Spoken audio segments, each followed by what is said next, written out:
Hello दोस्तों, कैसे हैं आप सब। आई होप आप सब अच्छे होंगे।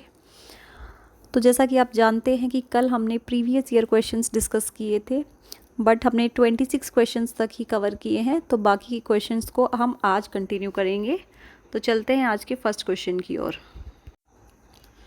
तो क्वेश्चन नंबर 27 है, while electrolyzing water before passing the current some drops of acid are added, why. ठीक है, तो एक एक करके हम पार्ट्स बाय पार्ट्स इसको रीड करते हैं। क्या पूछा गया है कि जब हम वाटर का इलेक्ट्रोलाइसिस कराते हैं तो वहाँ पे क्या ऐड करते हैं, स्मॉल अमाउंट में एसिड जो है उसको ऐड किया जाता है। तो उसका क्या रीज़न है, why we are adding small amount of acid to it. तो देखिए, जो प्योर वाटर होता है that is not a good conductor of electricity. So उसको गुड कंडक्टर ऑफ इलेक्ट्रिसिटी बनाने के लिए क्या किया जाता है, स्मॉल अमाउंट ऑफ जो सल्फ्यूरिक एसिड है उसको ऐड किया जाता है। ठीक है, तो यही यहाँ पे आंसर में लिखा हुआ है। इसको एक बार रीड कर लेते हैं हम। Water is a non electrolyte. देखिए, water is a non electrolyte, so addition of acid will make it good conductor of electricity. ठीक है, तो इसीलिए क्या ऐड किया जाता है, स्मॉल अमाउंट ऑफ एसिड जो है वहाँ पे ऐड किया जाता है। नेक्स्ट पार्ट में क्या पूछा गया है, name the gas liberated at cathode and anode. Cathode और एनोड पे कौन सी गैसेस लिबरेटेड होती है ड्यूरिंग इलेक्ट्रोलाइसिस ऑफ वाटर। तो जब हम वाटर का इलेक्ट्रोलाइसिस कराते हैं तो दो गैस प्रोड्यूस होती है, हाइड्रोजन और ऑक्सीजन गैस। ठीक है, जिसमें से एनोड पे जो है ऑक्सीजन गैस प्रोड्यूस होती है और कैथोड पे कौन सी गैस प्रोड्यूस होती है, हाइड्रोजन गैस प्रोड्यूस होती है। ठीक है, तो यही बताना है यहाँ पे कि एनोड पे कौन सी गैस होगी और कैथोड पे कौन सी गैस होगी। तो कैथोड पे है हाइड्रोजन गैस और एनोड पे क्या है, ऑक्सीजन गैस। नेक्स्ट हमसे क्या पूछा गया है, right the relationship between the volume of gas collected at anode and volume of gas collected at cathode. तो हमारे पास जो गैस कलेक्टेड होती है एनोड और कैथोड पे, जैसा कि मैंने बताया H2 और O2 गैस जो है वो प्रोड्यूस होती है, जिसमें हाइड्रोजन गैस के 2 मोल्स होते हैं और ऑक्सीजन के 1। तो यहाँ पे हाइड्रोजन और ऑक्सीजन गैस का रेशो कितना हो जाएगा, 2:1 हो जाएगा। ठीक है, तो यही हमसे पूछा गया है। नेक्स्ट है, what is observed when silver chloride is expose to sunlight, give the type of reaction involve. तो जब यहाँ है कि जब सिल्वर क्लोराइड को हम सनलाइट में एक्सपोज करते हैं तो क्या होता है। तो देखिए, जब भी हम सिल्वर क्लोराइड को सनलाइट में एक्सपोज करते हैं तो डिकम्पोजिशन रिएक्शन हो जाता है, और जो सिल्वर क्लोराइड है वो डिकम्पोज करके क्या फॉर्म करती है, सिल्वर प्लस क्लोरीन गैस की फॉर्मेशन करती है। ठीक है, तो यहाँ पे देखिए आंसर में यही लिखा हुआ है, when silver chloride is expose to sunlight it decompose to form silver metal and chlorine gas. और ये कौन से टाइप की रिएक्शन है, फोटोलाइटिक डिकम्पोजिशन रिएक्शन है। ठीक है, और रिएक्शन मैंने यहाँ पे लिखी दी है कि सनलाइट की प्रेजेंस में इस तरीके से रिएक्शन होगी। नेक्स्ट है क्वेश्चन नंबर 28। तो यहाँ पे देखिए, ये भी 3 मार्क का क्वेश्चन है। अभी हम जो भी क्वेश्चन कर रहे हैं वो सभी 3 मार्क्स के हैं। ठीक है, तो यहाँ देखो पूछा गया है, suggest a safe procedure of diluting a concentrated acid. तो किसी भी एसिड को हम किस तरीके से डाइल्यूट करते हैं, तो ये आपको याद रखना है, जब भी हम किसी एसिड को डाइल्यूट करते हैं always we are adding acid into water. Acid को हम किस में ऐड करते हैं, वाटर में ऐड करते हैं। We never add water into acid. ऐसा क्यों नहीं करते, बिकॉज जो रिएक्शन है एसिड और वाटर की वो हाईली एक्सोथर्मिक रिएक्शन होती है, बहुत लार्ज अमाउंट में हीट प्रोड्यूस होती है। तो अगर हम वाटर में एसिड ऐड कर रहे हैं then the surrounding water will cool the heat produce by the acid. ठीक है, बाय द रिएक्शन। सो आपको इसी तरीके से आंसर लिखना है। एक बार हम आंसर रीड कर लेते हैं। फर्स्ट पार्ट का आंसर देखिए क्या होगा, the acid is always diluted by adding the acid to water slowly and with constant stirring. ठीक है, मिक्स करते हुए हमें क्या करना है, एसिड को ऐड करना है। क्यों, because the reaction of acid and water is highly exothermic process. तो इस तरीके से हम क्या करते हैं, एसिड को डाइल्यूट करते हैं by adding acid into the water and not water into the acid.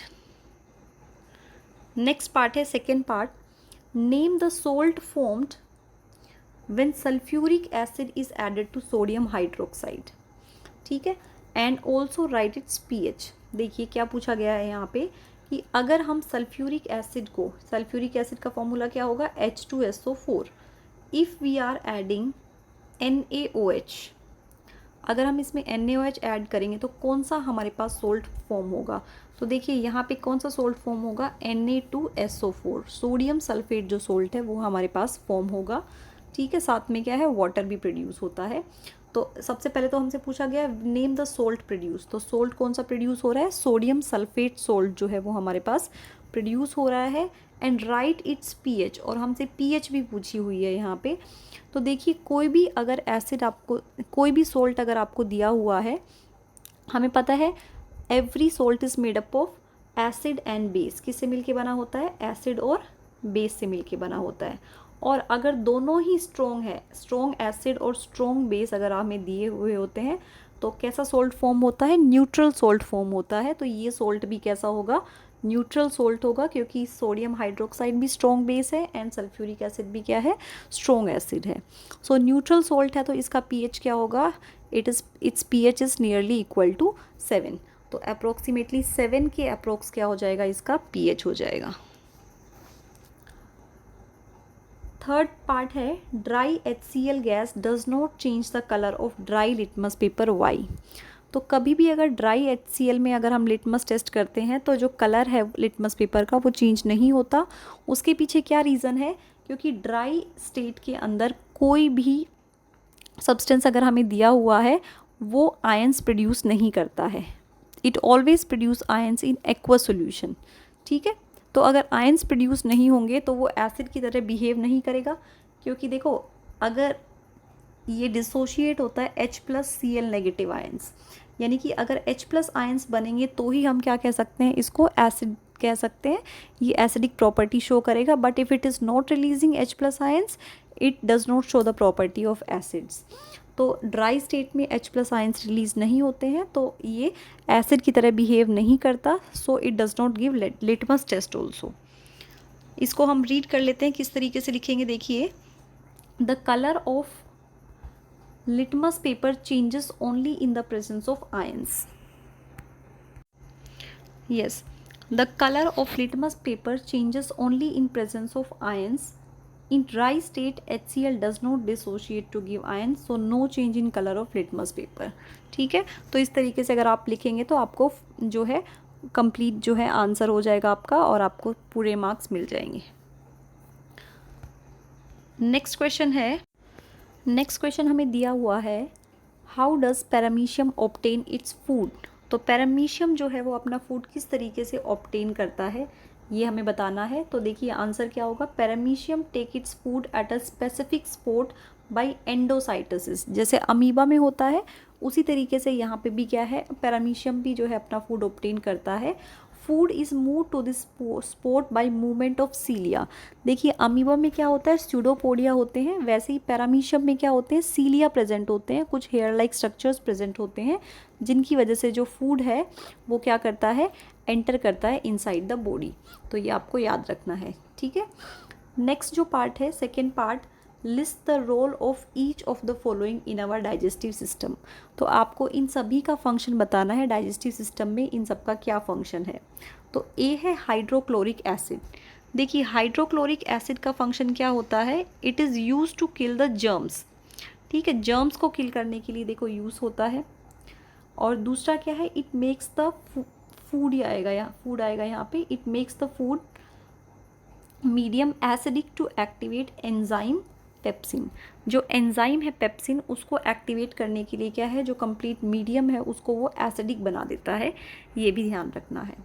Second हमसे क्या पूछा गया है, ट्रिप्सिन का क्या फंक्शन होता है। तो ट्रिप्सिन जो है वो किसके लिए यूज़फुल होता है, प्रोटीन को डाइजेस्ट करने के लिए क्या होता है, हेल्पफुल होता है।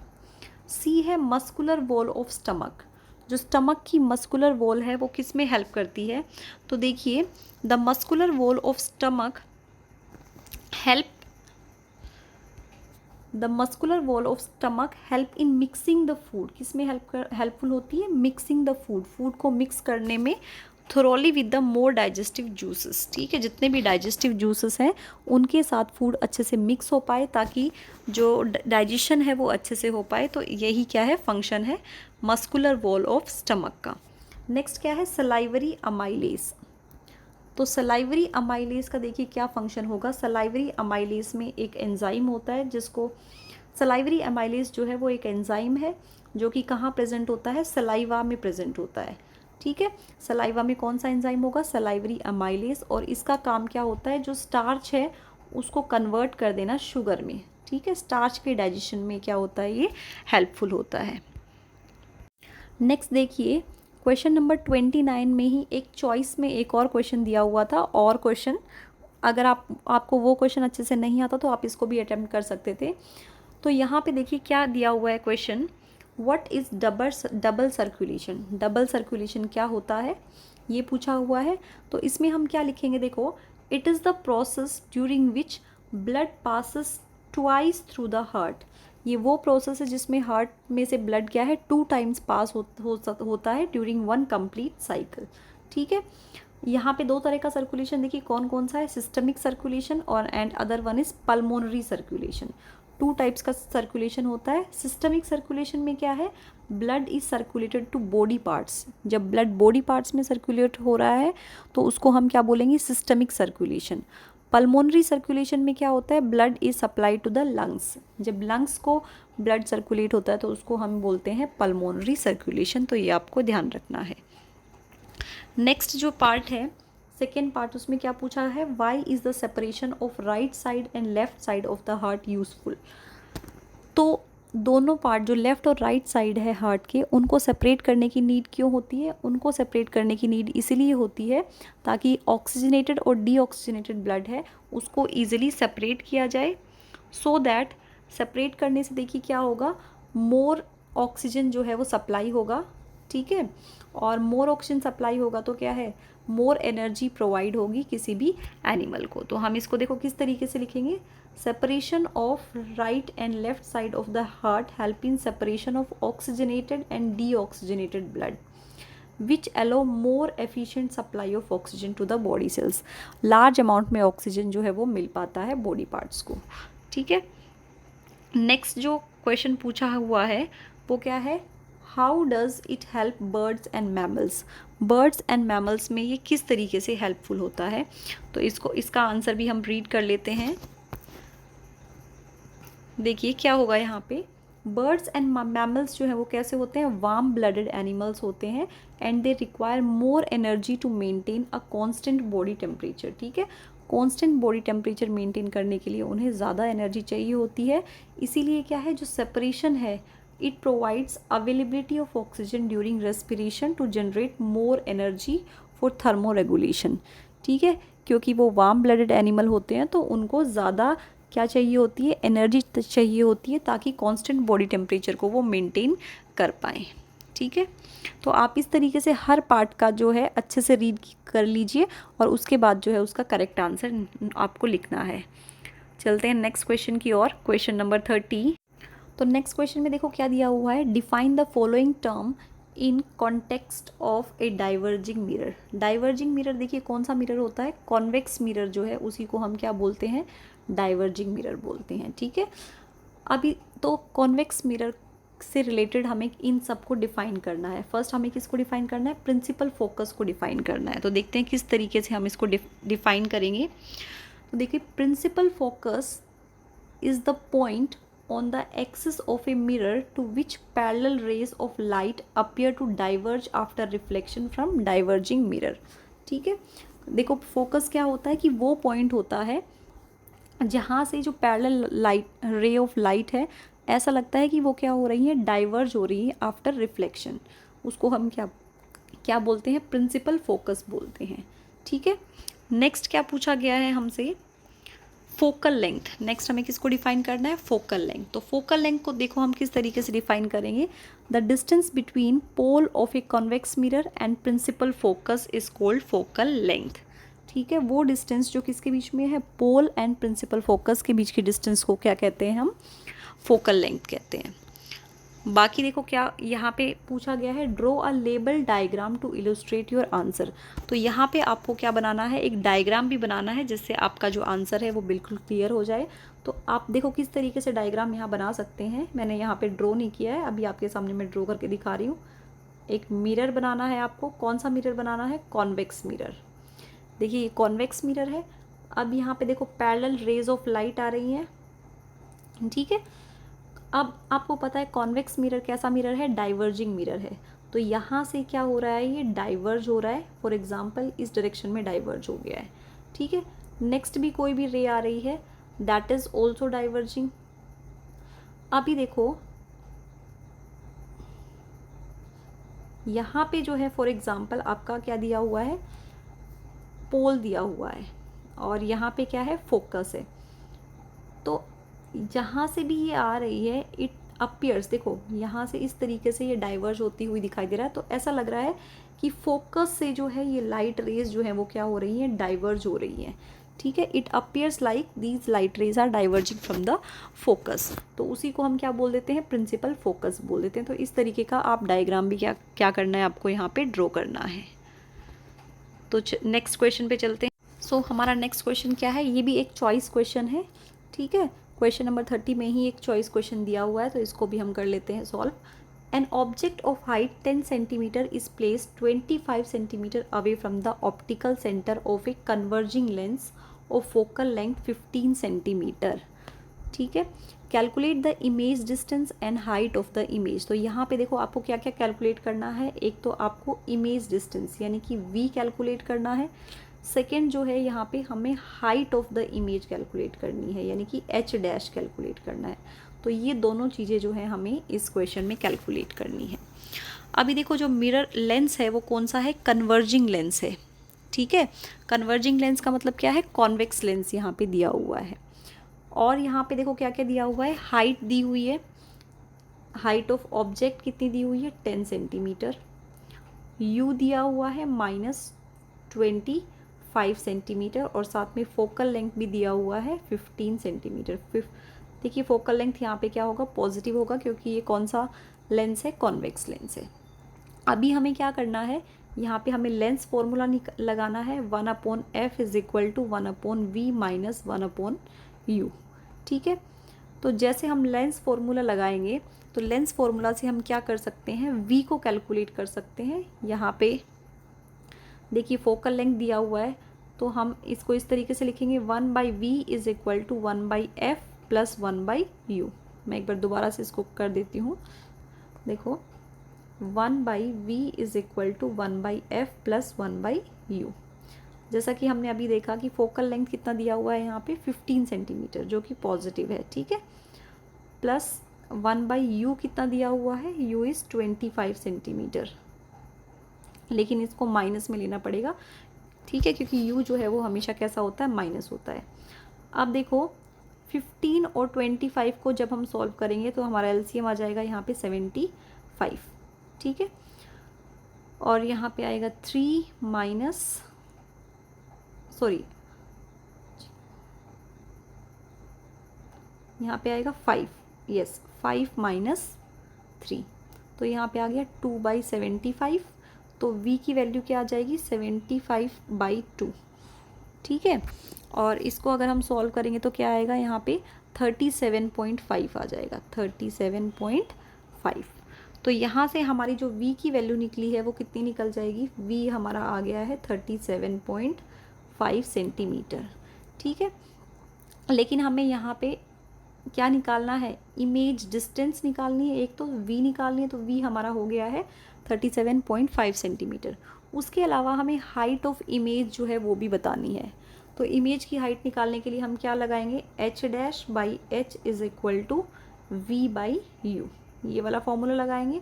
तो हमारे पास देखो h डैश हमें कैलकुलेट करना है, h हमें दिया हुआ है 10, v जो है वो कितना है 37.5, और u हमारे पास दिया हुआ है 25 -25। तो जैसे ही हम इन सबको सॉल्व करेंगे तो सॉल्व करने के बाद हमारा आंसर कितना आ जाएगा, -15 सेंटीमीटर जो है वो आंसर हमारा आ जाएगा। तो ये आपको इस तरीके से कैलकुलेशन करके दिखानी है स्टेप बाय स्टेप, ठीक है। तो मैग्नीफिकेशन आ गया है -50, यहाँ पे h डैश जो है वो आएगा हमारा -15 सेंटीमीटर। ठीक है, तो हाइट ऑफ द इमेज जो है हमारी निकल गई है इस तरीके से। नेक्स्ट क्वेश्चन है क्वेश्चन नंबर 31। इस क्वेश्चन में भी देखो, ये भी एक न्यूमेरिकल क्वेश्चन है जो कि लाइट चैप्टर से है। The power of lens is 4 dioptre. तो पावर जो है वो कितनी दी हुई है यहाँ पे, 4 डायोप्टर दी हुई है। ठीक है, focal, find the focal length of the lens. हमें क्या निकालना है, focal length. An object is placed at A distance of 50 centimetre from the optical centre, यानी कि यू जो है वो कितना दिया हुआ है, 50 सेंटीमीटर दिया हुआ है। State the nature and magnification of the image formed by the lens and also draw a ray diagram to justify your answer. ठीक है, तो यहाँ पे हमें फोकल लेंथ भी निकालना है और उसके अलावा हमें क्या बताना है यहाँ पे, nature and magnification of the image. ठीक है, तो देखिए फोकल लेंथ जो है वो क्या होता है, 1/p हमें पता है। तो यहाँ पे 1/4 करेंगे, मीटर में ही है, डायोप्टर है तो मीटर में हमारा आंसर आएगा। तो यहाँ पे कितना आंसर आ जाएगा, 0.25 मीटर, या फिर हम क्या कह सकते हैं 25 सेंटीमीटर जो है हमारा आंसर आ जाएगा किसका, फोकल लेंथ का। इसके बाद देखो यहाँ पे तो पावर जो आई है हमारी पॉजिटिव पावर है, इसका मतलब जो लेंस है वो कौन सा होगा, कॉन्वेक्स लेंस है। ठीक है, यहाँ पे क्या दिया हुआ है हमारे पास, u इज़ इक्वल टू -50 दिया हुआ है। तो अब हम इसका यूज़ करके क्या निकाल सकते हैं, मैग्नीफिकेशन निकाल सकते हैं। ठीक है, हमें पता है 1/f is equal to 1/-1/u। तो अभी हमें क्या निकालना है, सबसे पहले हमें v की वैल्यू निकालनी है, क्योंकि v की वैल्यू जो है हमें गिवन नहीं है। तो इस फॉर्मूला को इस तरीके से लिखेंगे और f की वैल्यू यहाँ पे आ जाएगी